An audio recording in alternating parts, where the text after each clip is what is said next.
শুরু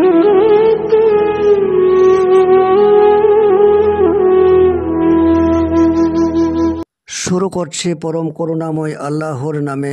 হে বিশ্বদরদী, আল্লাহর উপরে যারা বিশ্বাস রেখেছে তাদের প্রতি আল্লাহ যা নাজিল করেছে বলতে আমাদের কাছে গ্রন্থের মধ্যে যে লুকায়িত যে বোধ, যে প্রজ্ঞা, যে জ্ঞান, তার দ্বারাই আমরা দেখে নিতে পারছি, বুঝে নিতে পারছি। তা বলতো তারা তাদের রবের পক্ষ থেকে হিদায়েতের উপর রয়েছে। তাহলে যারা দেখে নিতে পেরেছে একমাত্র তারাই হিদায়েতের উপরে রয়েছে। তারা সঠিকভাবে ওই জায়গায় তাদের ঈমান মজবুত করে তারা রাখতে পারবে। কিন্তু যারা দেখে নিতে পারেনি, ও দেখার উপরে যারা নির্ভর করে, এদের বিশ্বাস কখনোই অটুট থাকে না। মাঝে মাঝে এদের বিশ্বাস ভেঙে যায়। এরা চাকরি পেলে বলে আল্লাহ আশীর্বাদ করেছে, কোনো কারণে ওই চাকরিটা তার হাতছাড়া হয়ে গেলে বলে আল্লাহর চোখ নাই। তাহলে ঈমান কোথায় গেল? তারপরেও এত কিতাব পড়ার পরেও, নামাজ পড়ার পরেও মানুষ কি করে মিথ্যাচার হয়ে যায়, মানুষ কি করে ওপরের উপরে জুলুম করে, মানুষ কি করে অন্যায় কথাবার্তা বলে, মানুষ কি করে অত্যাচার করে। আসলে ও দেখার উপরে এদের যে ঈমান, এটা মজবুতি ঈমান নয়। তাই বোধের দ্বারাই সত্য মিথ্যাকে ভালোভাবে জেনে নিতে হয়।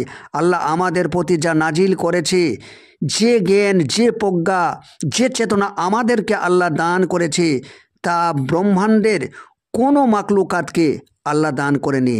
তাই তার দ্বারাই আমরা দেখে নিয়ে আমাদের ঈমানকে আমরা মজবুত অবশ্যই করতে পারি। তা আল্লাহ বলেছে যারা তাদের ঈমানকে মজবুত করেছে, যারা হিদায়াতটাকে বুঝে নিতে পেরেছে, তারাই সফলকাম। বলো নিশ্চয়ই যারা কুফরি করেছে, তুমি তাদেরকে সতর্ক করো কিংবা নাই করো, উভয় তাদের জন্য বরাবর, তারা ঈমান আনবে না।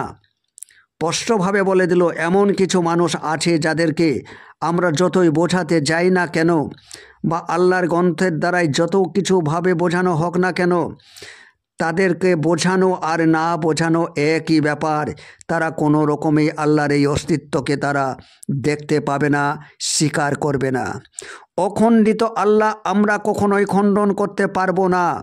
এই অখণ্ডিত একেশ্বর সেই আল্লাহ, তিনি ছাড়া যে আর কেউই নাই, এই বোধ তাদের ভিতরে আসবে না। এবার আমরা 7 নম্বর আয়াতটি দেখে নেব। আল্লাহ তাদের অন্তরে এবং তাদের কানে মোহর লাগিয়ে দিয়েছেন এবং তাদের চোখ সমূহে রয়েছে পর্দা, আর তাদের জন্য রয়েছে মহা আযাব।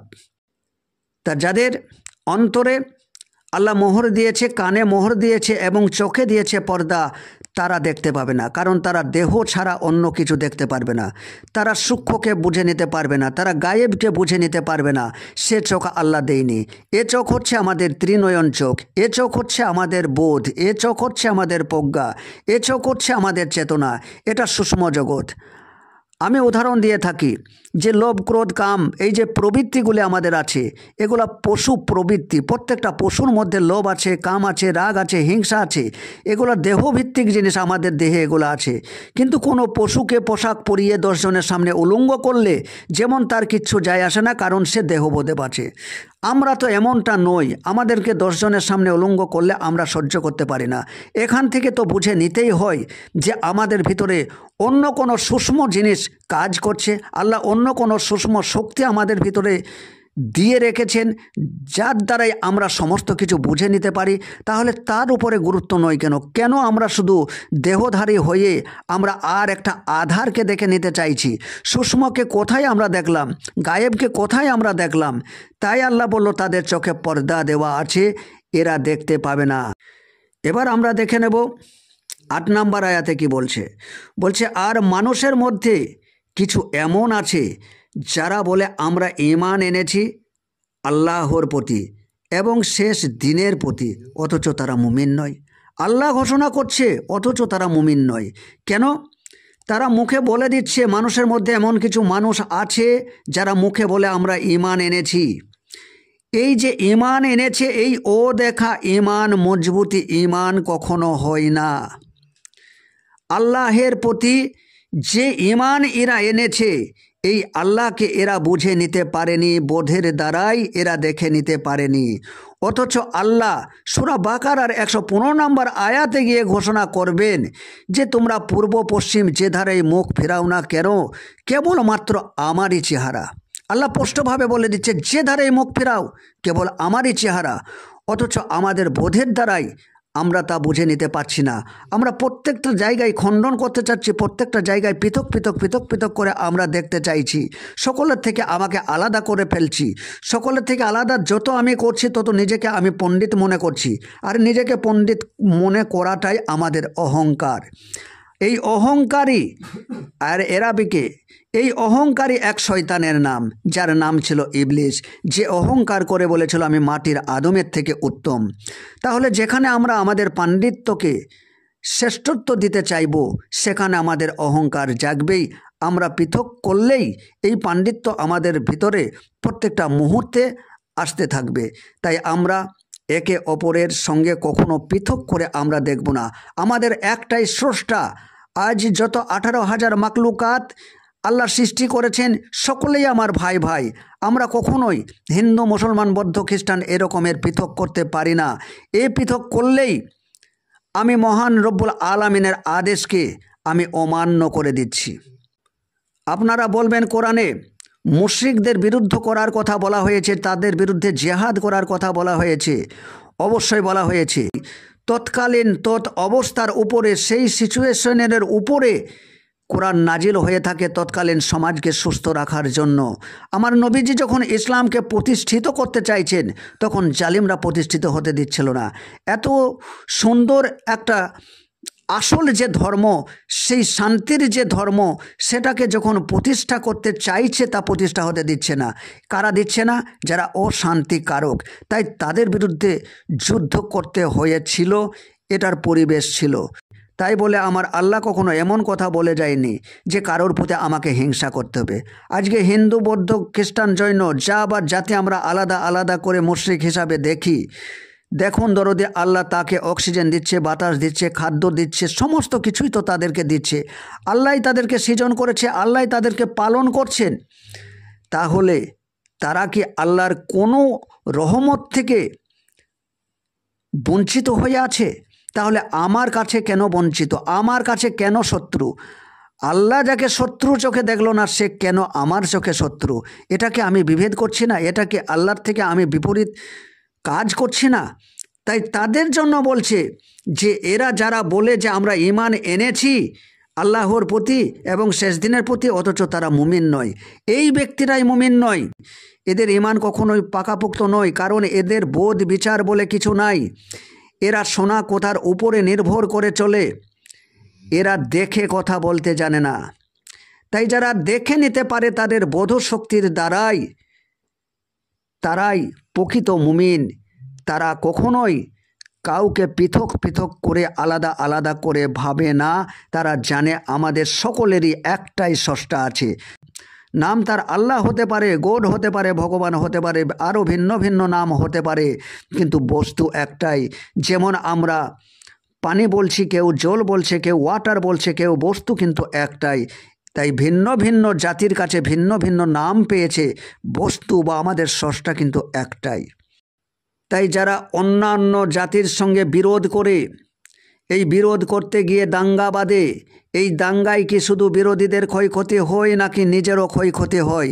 এ সমস্ত দেখার পরেও যারা দেখে নিতে পারলো না, যারা মনে করলো আমরা সঠিক পথে আছি, তারা নিজেদেরকেই ঠকিয়েছে, তারা নিজেদেরকেই ধোঁকা দিয়েছে। এই যে নিজেরা ধোঁকা খেয়ে যাচ্ছে, অর্থাৎ নিজেরা যে ক্ষতিগ্রস্ত হয়ে যাচ্ছে, এটা তারা অনুধাবন করতে পারছে না। এখান থেকে বুঝে নেওয়া দরকার আমি কতটা শান্তিতে আছি। আমার শান্তি নিরন্তরভাবে আমার এই জীবনে চলছে তো? আমার এই শান্তি কেটে কেটে যাচ্ছে না তো? কখনো সুখ, কখনো দুঃখ, এমন মেঘের মধ্যে দিয়ে যেমন সূর্য উদিত হয় আবার ডুবে যায়, এমনভাবে আমার জীবন চলছে না তো? আমার জীবন আঘাতে আঘাতে চলছে না তো? এগুলা যারা অনুধাবন করছে না তারা নিজেদেরকে ধোঁকা দিচ্ছে।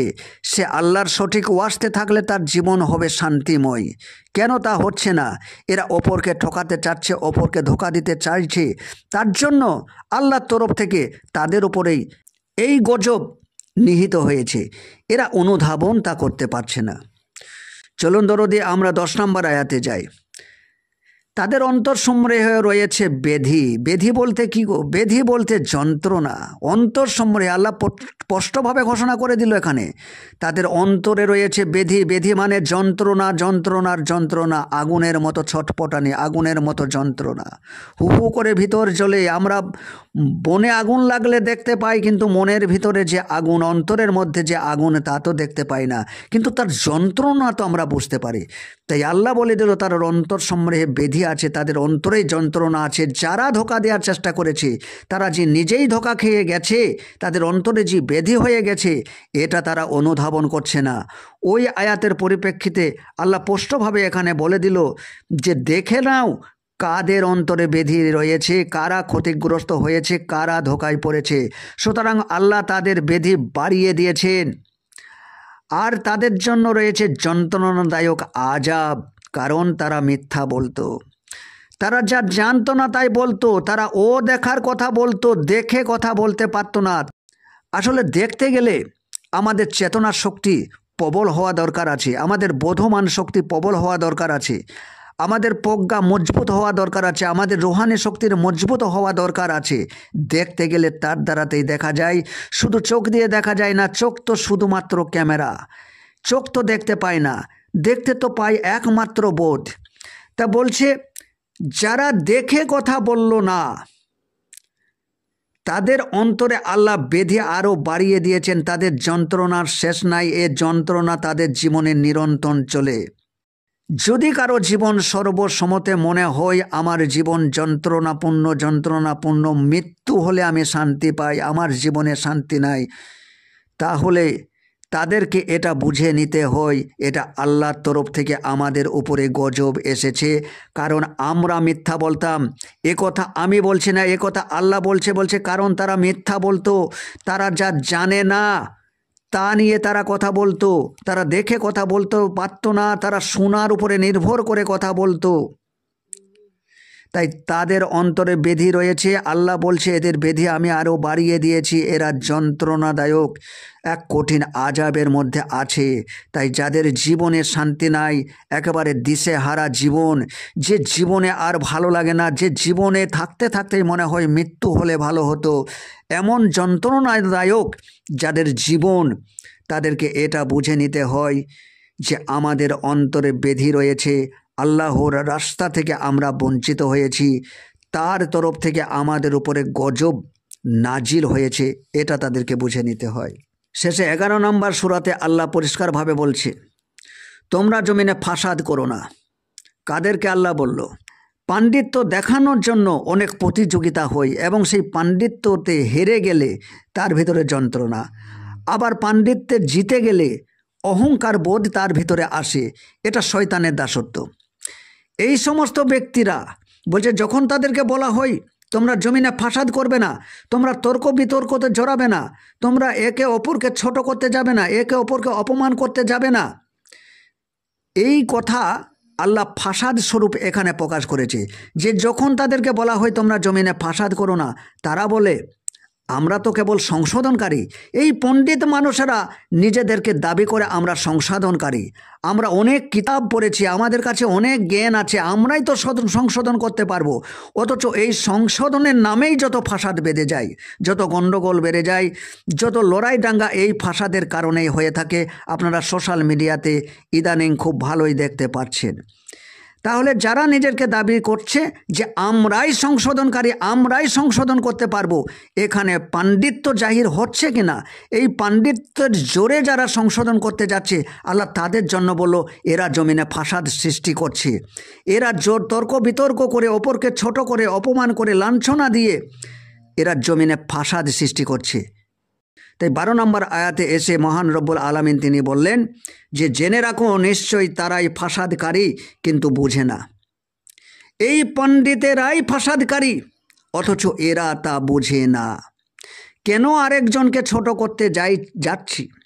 কেন আমি অপর ধর্মের লোককে বা আমার একই ধর্মের অপর তরিকের লোককে কেন আমরা ছোট করতে যাচ্ছি? সমাজের অন্য কোনো লোককে কেন আমরা অপমান করতে যাচ্ছি? এটা আল্লাহ পরিষ্কারভাবে বলে দিল যে জেনে রাখো, ওই যারা ফাসাদ সৃষ্টি করছে, যারা নিজেকে সংশোধনকারী বলে দাবি করছে, তাদেরকে আল্লাহ বলছে যে জেনে রাখো নিশ্চয়ই তারা ফাসাদকারী। তারা বুঝতে পারছে না, তারা বলছে আমরা সংশোধনকারী, এই সংশোধনকারীরাই ফাসাদকারী, কিন্তু তারা এটা বোঝে না। দরদি, এটা আমার কথা নয়, এটা কোরআনের কথা। মহান রব্বুল আলামিন তিনি বলছেন যে যারা বলে আমরা সংশোধনকারী, তাদেরকেই আল্লাহ বলেছে তোমরাই ফাসাদকারী। তা তোমরা বুঝতে পারছো না, তোমরা না দেখে কথা বলছো। যাই হোক, আজ এই পর্যন্তই থাক। সকলে ভালো থাকুন, সুস্থ থাকুন। খোদা হাফেজ।